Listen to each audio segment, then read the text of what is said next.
평강이 찾아오면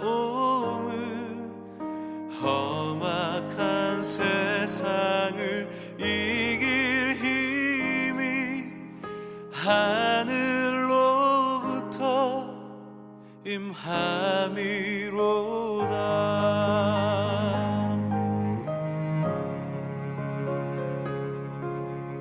주 모습 내 눈에 안 보이며 그 음성 내 귀에 안 들려도 내 영혼 날마다 주를 만나 신령한 말씀 늘 배우도다.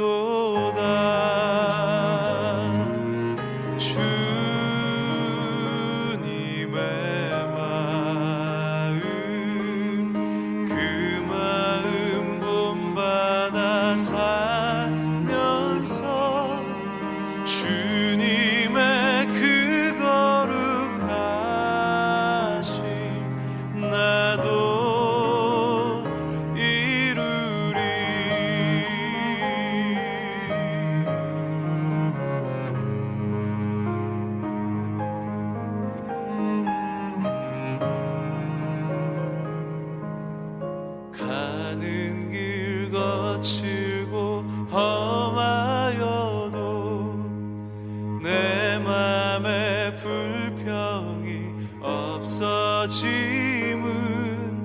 십자가 고난을 이겨내신 주님의 마음 본받음이라.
다 함께 보며 주 찬양하리.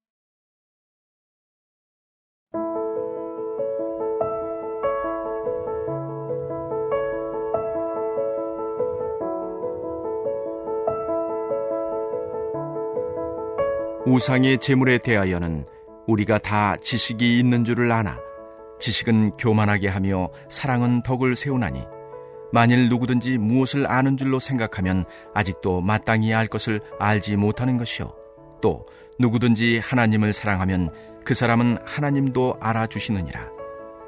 그러므로 우상의 제물을 먹는 일에 대하여는 우리가 우상은 세상에 아무것도 아니며 또한 하나님은 한 분밖에 없는 줄 아노라. 비록 하늘에나 땅에나 신이라 불리는 자가 있어 많은 신과 많은 주가 있으나 그러나 우리에게는 한 하나님 곧 아버지가 계시니 만물이 그에게서 났고 우리도 그를 위하여 있고 또한 한 주 예수 그리스도께서 계시니 만물이 그로 말미암고 우리도 그로 말미암아 있느니라. 그러나 이 지식은 모든 사람에게 있는 것은 아니므로 어떤 이들은 지금까지 우상에 대한 습관이 있어 우상의 제물로 알고 먹는 거로 그들의 양심이 약하여지고 더러워지느니라. 음식은 우리를 하나님 앞에 내세우지 못하나니 우리가 먹지 않는다고 해서 더 못 사는 것도 아니고 먹는다고 해서 더 잘 사는 것도 아니니라. 그런즉 너희의 자유가 믿음이 약한 자들에게 걸려 넘어지게 하는 것이 되지 않도록 조심하라. 지식 있는 네가 우상의 집에 앉아 먹는 것을 누구든지 보면 그 믿음이 약한 자들의 양심이 담력을 얻어 우상의 제물을 먹게 되지 않겠느냐. 그러면 네 지식으로 그 믿음이 약한 자가 멸망하나니 그는 그리스도께서 위하여 죽으신 형제라. 이같이 너희가 형제에게 죄를 지어 그 약한 양심을 상하게 하는 것이 곧 그리스도에게 죄를 짓는 것이니라. 그러므로 만일 음식이 내 형제를 실족하게 한다면 나는 영원히 고기를 먹지 아니하여 내 형제를 실족하지 않게 하리라. 아멘. 할렐루야. 오늘도 첫 시간을 하나님 말씀 앞에 이렇게 서 있을 수 있도록 해주시는 우리 하나님께 참 감사드립니다. 이것이 우리들에게 가장 귀한 복이며 가장 안전한 길임을 믿습니다. 그렇게 하나님 말씀 앞에 서 있는 우리 모두에게 성령님의 충만하심이 또 간섭하심이 세밀하게 넘치시길 축원합니다. 고린도 지역에서는 이방 신전이 12개나 되었습니다. 그렇기 때문에 그 많은 신전에 얼마나 많은 제물들이 바쳐졌을까요? 이렇게 제사에 바쳐진 제물들은 상징적인 분량만 태워지게 되고 나머지는 시장에 다 유통되었던 것입니다. 그렇게 많은 고기들이 유통되었으니 어떤 시장이든 우상에 바쳐진 고기들이 넘쳐나게 되겠죠. 그래서 그리스도인들이 이것을 먹어도 되느냐 안 되느냐라는 문제로 큰 논쟁거리가 되었던 것입니다. 여러분, 예를 들어 오늘 이 교회에 무당이 구슬한 제사장에 차려진 음식을 여기에 가져와서 드시라고 한다면 여러분들의 신앙적 지식에서는 드시겠습니까? 아니면 안 드시겠습니까? 어떤 분들은 우상은 아무것도 아니니까 가짜 앞에 바쳐진 것이기 때문에 그 우상에 드려진 음식이 전혀 문제가 되지 않을 것이다. 또 예수님도 이렇게 말씀하지 않으셨냐? 밖에서 들어온 음식은 속으로 들어가 뒤로 나올 뿐이다 라고 말씀하신 것처럼 우상에 바쳐진 음식 아무것도 아니기에 먹어도 된다 라고 하는 분들 계시겠죠. 또 반대하는 분들이 계실 것입니다. 다니엘을 봐라. 다니엘도 우상에게 바쳐진 음식 먹지 않았지 않냐. 그리고 하나님께서 다니엘과 그 세 친구들에게 얼마나 큰 복을 주시지 않았느냐. 그렇게 부정한 음식은 먹으면 안 된다 라고 하시는 분들이 계실 거라고 생각이 됩니다. 여러분은 어느 쪽이십니까? 전자이십니까? 후자이십니까? 여러분 양쪽 모두 다 맞습니다. 그런데 지금 가만히 생각해 보십시오. 우리도 지금 각자의 기준으로 선택을 하다 보니 우리 공동체에도 이미 두 패로 갈라지게 되었잖아요. 한쪽이 맞다 하면 다른 쪽이 틀린 것이 될 것이고 또 다른 쪽이 맞다고 하면 다른 한쪽이 틀린 것이 되는 거잖아요. 자, 오늘 본문은 그런 고린도 교회 성도들에게 이렇게 말하고 있는 것입니다. 우리 본문 1절 우리 다 같이 함께 읽겠습니다. 우상의 제물에 대하여는 우리가 다 지식이 있는 줄을 아나 지식은 교만하게 하며 사랑은 덕을 세우나니. 아멘. 사도 바울이 하신 이 말이 어떤 의미입니까?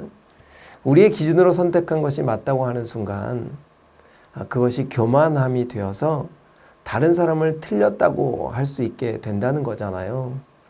사도 바울은 자신이 알고 있는 지식보다 사랑이 우선이 되어야 한다고 우리들에게 말씀해주고 있습니다. 우리 4절도 한번 읽어보도록 하겠습니다. 그러므로 우상의 제물을 먹는 일에 대하여는 우리가 우상은 세상에 아무것도 아니며 또한 하나님은 한 분밖에 없는 줄 아노라. 아멘. 사도 바울도 분명히 이 세상에 참신은 오직 하나님 한 분이시다. 그래서 음식을 먹든지 안 먹든지 어떤 선택을 해도 문제가 되지 않는다라고 이야기하고 있습니다. 8절에도 더욱 더 한 걸음 나아가죠. 음식은 우리를 하나님 앞에 내세우지 못하나니 우리가 먹지 않는다고 해서 더 못 사는 것도 아니요 먹는다고 해서 더 잘 사는 것도 아니니라. 아멘. 죽은 우상에게 바쳐진 음식이기 때문에 그 음식을 먹는다고 복을 받고 안 받고 복을 못 받고 그런 문제가 아니라는 것입니다. 우리 9절에도 이렇게 말씀하고 있죠. 그런즉 너희의 자유가 믿음이 약한 자들에게 걸려 넘어지게 하는 것이 되지 않도록 조심하라. 이것이 오늘 우리들이 꼭 알아야 될 말씀입니다. 우리들의 신앙에서는, 우리들의 신앙 기준에서는 먹든지 안 먹든지 아무 문제가 되지 않을 수 있어요.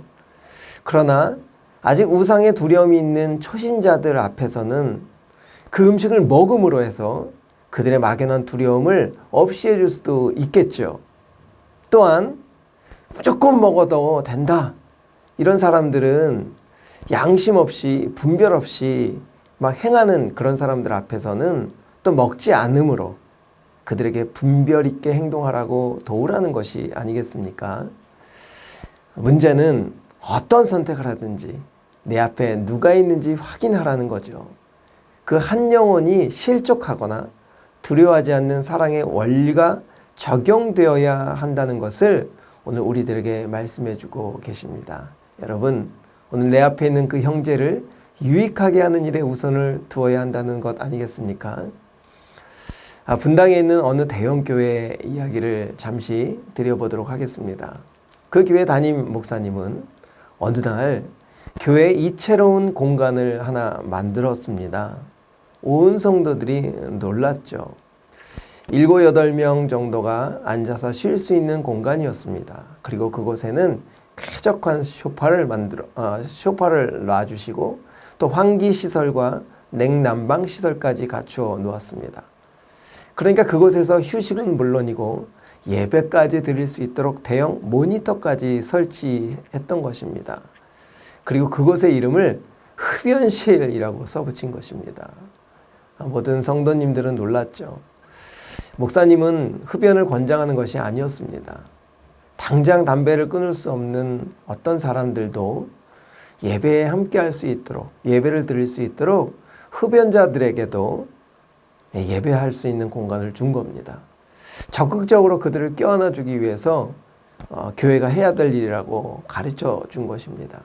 얼마나 많은 성도들이 놀랐을까요? 우리 교회에서 이런 일이 있다면 여러분들은 어떻겠습니까? 그런데 지금 놀라운 일들이 벌어졌습니다. 흡연실을 애용하던 단골들이 담배를 끊고 본당에 들어와 예배하는 일들이 생기기 시작했다는 것입니다. 여러분, 그 목사님 이제는 애완동물을 데리고 예배 드릴 수 있는 공간까지 마련 중이라고 합니다.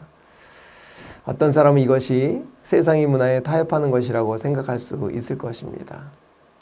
아직은 그런 예배실을 만드는 것이 부담스러울 수 있습니다. 그러나 여러분, 그 목사님의 마음 진짜 한 구석에는 그 어떤 한 영혼이라도 하나님께 쉽게 다가설 수 있도록 길을 터준 것이고 길을 만들어준 것입니다. 우리에게도 제사에게 드려진 음식 문제, 또 술이나 담배 문제가 사실상 발생하지 않습니까? 우리나라 특성상 제사상에 드려진 음식, 또 담배, 술에 대한 여러 가지 잘못된 인식 때문에 금기사항처럼 말하고 있지만 그리스도인들은 믿음 안에서 참 자유로워야 될 거라고 생각이 됩니다. 그들을 끌어안고 그들을 품어주며 그들이 예수님을 알 수 있도록 우리가 도와야 되지 않겠습니까? 하지만 예수님도 자신의 자유를 포기하셨듯이 우리가 누릴 권리까지 어떨 때는 형제를 위해, 교회의 덕을 위해 또 입을 다물며 포기할 수 있는 것도 제자의 역할이라고 생각합니다. 사랑하는 성도 여러분, 오늘 내 모습이 누군가에게는 생명을 제시할 수도 있다는 것이고, 또한 오늘 내 모습이 어떤 누군가에게 사망을 제시할 수도 있다는 사실을 꼭 기억하였으면 좋겠습니다. 우리 한순간 한순간 내 앞에 있는 그 어떤 영혼이 저를 통해, 또한 여러분을 통해 하나님의 사랑이 느껴지고 하나님의 덕이 연합되어지는 놀라운 일이 일어나기를 간절히 축원드립니다. 우리 이렇게 기도할까요? 오늘 내 작은 행동 하나하나에도 하나님의 사랑과 하나님의 덕이 나타나게 하여 주옵소서. 그래서 나로부터 시작된 그리스도의 향기가 다음 세대로 이어지는, 또 다른 사람에게 이어지는 거룩한 향기가 되게 하여 주옵소서. 이렇게 우리 기도하며 오늘 하루를 시작했으면 좋겠습니다.